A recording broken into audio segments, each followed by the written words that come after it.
What is going on, guys? Snack God here. Welcome to basically video 2 of 2021, and in this video I want to teach you guys my best tips and advices to how to save as much money as possible as a teenager. Now, maybe with the New Year's coming up, a lot of people have resolutions, maybe to save enough money for something and have a certain amount of money in their savings account, etc. Just basically building up wealth. And here's basically the stuff that I learned in the past 2 years that's worked for me. And I wanted to make this video today because I know about 2 years ago I was really bad at managing money, saving money, and building up something to keep growing.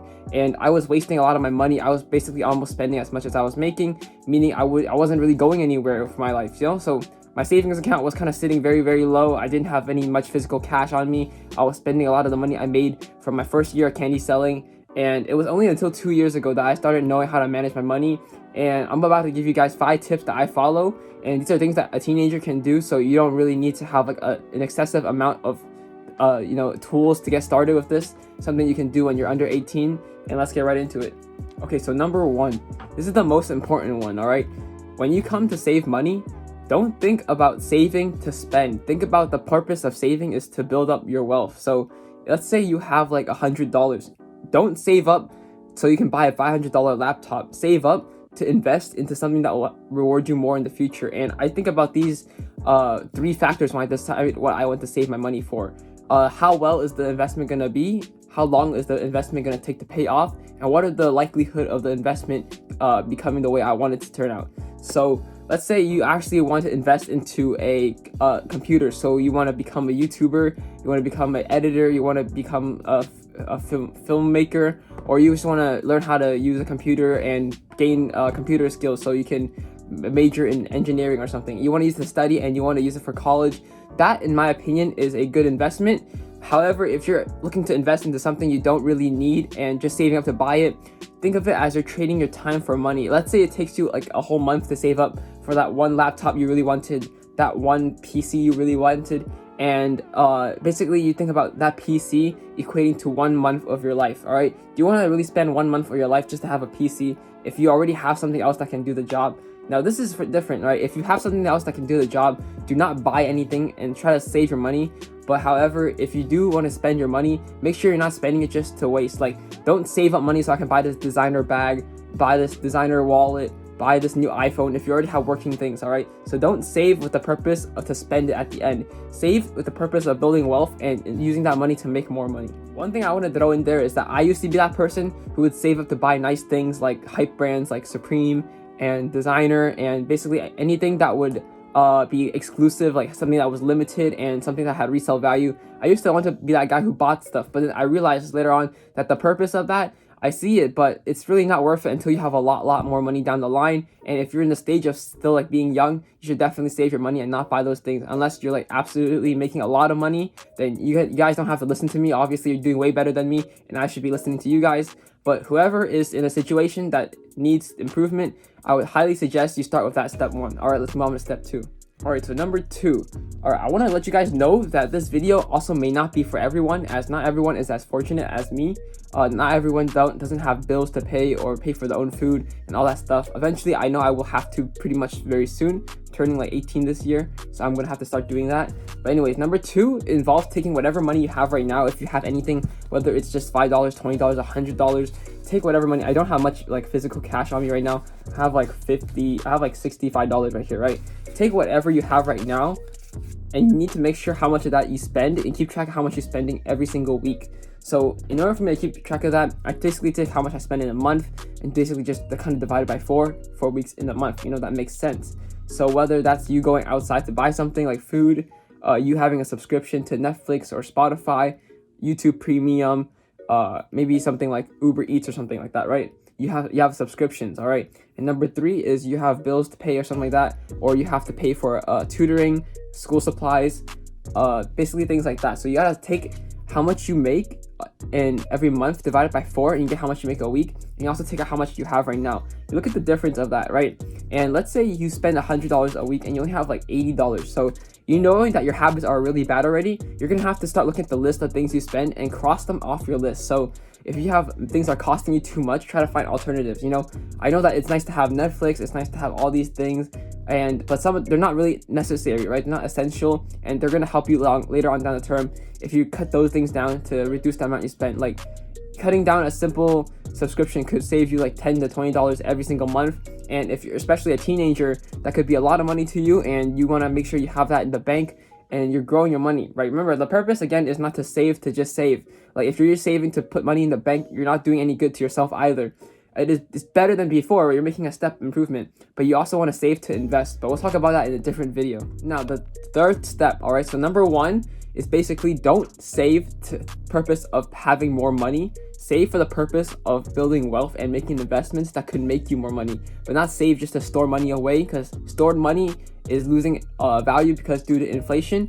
And obviously, when people print more money, when the government prints more money, the value goes down and loses buying power. So if you just hold it there and you have stuff to pay off like debt, I would definitely recommend you put the money towards paying off debt instead. All right, and remember, number two is when you're looking at your weekly spendings, cut off things that aren't essential to you and make sure you have a good ratio of what you make to what you spend. I would never make sure I spend even 50% of what I make, so I try to keep it around that ratio. And number three, this one is very, very important, because even though it's not as important as step one, because that's like the kind of the guiding step for you, like you gotta have that mindset before you start taking the rest of these steps. Step number three is to start thinking of spending as an exchange for your time. So I didn't actually realize this, I didn't learn this step and integrate it into my personal daily routine until I started selling candy. So if you guys didn't know, I was selling candy back then. I was making about 100 in sales a day at like pretty much the last time I left off before the pandemic, and that would equate to around $40 to $50 in profit. When I saw that I was making $40 to $50 in profit, anytime I would spend money, if I would buy something like $40, I'd be like, damn, do I want to waste the whole days of work just to have that item, and then I have to work to get that back? I mean, and that made me like think a lot more about my decisions. Like obviously, I wasn't like being super cheap still. I was still buying things if it was like worth it, in my opinion. But I started like cutting off on decisions that helped me see the better outcome. So let's just say like, oh, there's this iPhone. It's $1,000, right? And back then I had an iPhone 7 and it was pretty outdated because the newest iPhone was like an iPhone X Pro, but it was still working, right? And I didn't really wanted to spend that money, so I was like $1,000. That's about like 2 whole months of candy selling for me, pretty much. Like if I made like maybe a month and a half of candy selling, half of candy selling. I would have to work hard for another month and a half to get the money back for the phone that I paid. So in my opinion, that was not really worth it, and I waited until there was better deals. I waited till there was better opportunities until I really needed it, right? If the phone was working fine, I didn't need it, but at sooner times I eventually needed it due to lack of storage, lack of speed, and I need it for, whenever I go out, I need a really good phone, or not a really good phone, just a functioning one, so that I don't end up into any kind of trouble. And it was already all cracked and stuff, so I ended up upgrading, and it was kind of like an investment in terms of making better YouTube videos, higher quality camera, and all that kind of stuff. So make sure you're investing in your money and buying it only if it's like to have a better return. All right, now the fourth step, guys, this is actually I would say this is number 3 are almost tied. They're about equal in importance, but it's to make sure the people around you support your goals, guys. So let's say you're a teenager, right? You have a group of friends. They love to go out. They always want to tell you to go out, to get a drink, to go eat, to go to the movies. Make sure they support your goals. If you want to save money, the best way to do that is to stop going out and spending stuff every week, going to the movies, buying food, takeout, going bowling, going to the arcade. Those things cost a lot of money, and if you're trying to save money, that's the opposite of what your goal is, right? So if you have friends that constantly tell you to keep going with them, even though your goal is to save money, make sure you let your friends know and people around you, not just friends, maybe family members, that you're trying to save money, and hopefully they support it, but not forcing you to spend money, right? Because I know you get peer pressured sometimes, and you want to go out, you want to do this, you want to pay for that because other people have it. Don't get peer pressured. Make sure you're surrounding yourself with people who support your goal of saving money, right? Don't hang out with people who tell you to buy the newest sneaker, or to buy the newest video game, or to download all these the newest album off the App Store, right? Do not have those people in your life if your goal is to try to save money, because those are the people who aren't saving, and those are people who use the money in exchange for temporary happiness, right?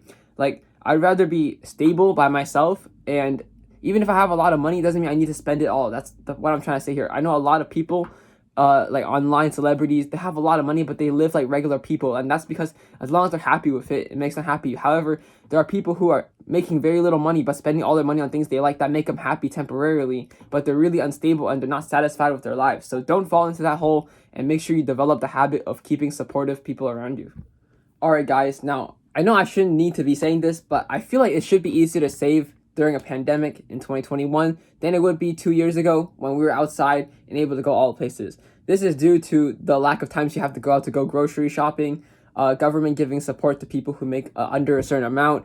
You know, you don't go out to eat as often, you don't go out to school, and when you go to school, you know, most likely you hang out with your friends.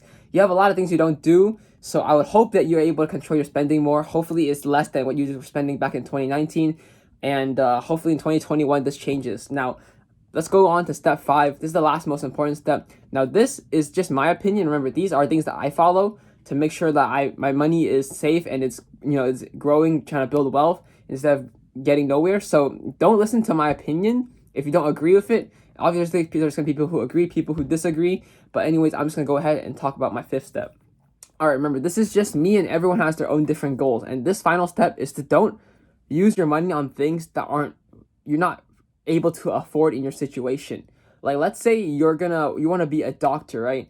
But your family doesn't have money to support you, and you're gonna put yourself like $100,000, $150,000 in debt after you come out. Now, personally, for me, I wouldn't do that even if I wanted to be a doctor. But I told you, everyone is different. Like, it is not financially smart to put yourself in that much debt, going to all those years of school, paying for all those years of supplies, and, you know, graduating, and then eventually looking for a job, and then potentially landing the job you want, because there's a lot of competition, right? It's not like you have it and you're guaranteed to get it. There's going to be a lot of other people around you that have the same requirements and certifications to apply for that job that you want to. So if your family doesn't have a lot of money and you don't have a lot of money, don't put yourself into a ton of debt to become something for your career, because I know that people are different than me. It's me personally. People value their own career more than their own financial situation. I'd rather choose something that's more for me, something that would cost as much money. So another example is, if you're a 25-year-old adult, let's say you make like $100,000 a year, after taxes, maybe $75,000 in your pocket, then you have to pay for all your rent and stuff like that. Let's say another $35,000 off. Let's say around $30 something $100 a month. So that's like $36,000 off. Now you're left with $40K a year, and you also have to pay for food and bills and save money for emergencies, anything else you might need. Do not go out and buy like a $200,000 car and lease it, and then ended up buying it brand new too and sell it, and then you get a new car when you realize it's too late.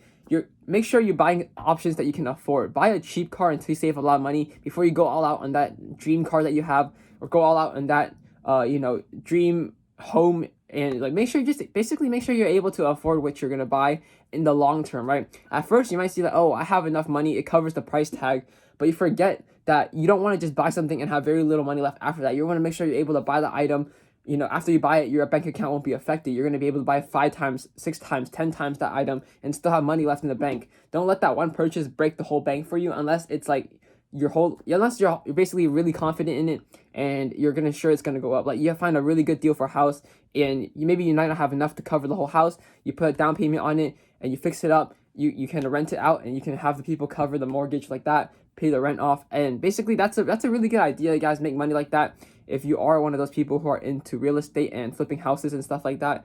But remember, if you're buying a house to live in, whether you can save money by living with your parents or getting a roommate, I highly suggest you do that as a teenager. If you're going to college too, find a roommate, find somewhere to live that is affordable. Don't buy a high-end apartment or rent it, or go into debt to rent something, all right? Never go into debt to buy something. If you can't afford it, just find a cheaper option, or you have to find something that suits you. Especially guys, I know a couple of friends who aren't, in the best situation. They might be a little bit below middle class, and they want to move to a high cost of living states and high cost of living cities. They want to go to New York, they want to go to LA, they want to go to those places that have a really high cost of living, but their family's financial situation are not doing very, very well. That's a very bad idea, considering that you already have to pay for your school, so you're gonna put yourself in debt. Then you're gonna have to put yourself in debt even more to rent an apartment there, and the cost of living, all the food, utilities, gas there, it's gonna cost you a lot and put you in a lot of debt, and that's not good for your future. Even though it may be what you really want to do with your life, remember, think about long term. Your life isn't just those 4 or 6 years at college. Your life is a lot longer than that, and you're going to be affected by your decisions that you make early on in your life. So that is basically my fifth and final step. Now remember, you agree or disagree, I'm not here to argue with anyone. I'm just letting you guys know my advice. Pick the option that is best for you if you're trying to be like financially stable. And however, if you want to have your own options, I'm not going to object you. You're in control of your own life. So I hope these advice really helped you. It's helped me save as much money as possible. That's why I'm going to title this video, How to Save as Much Money as Possible as a Teenager. I'm not going to be a teenager soon though. In about 7.5 more months, I'll be 18. So maybe we'll make a video on how to save money as an adult when I get there. But anyways, I hope you guys do enjoy this video, and I'll see you guys next time. Happening like what's happening. All odds were against me like Croatia, and I'm racketish. Started off with a camera cause nobody else saw the picture. Times my earnings by 13, get my bank account a bar mitzvah.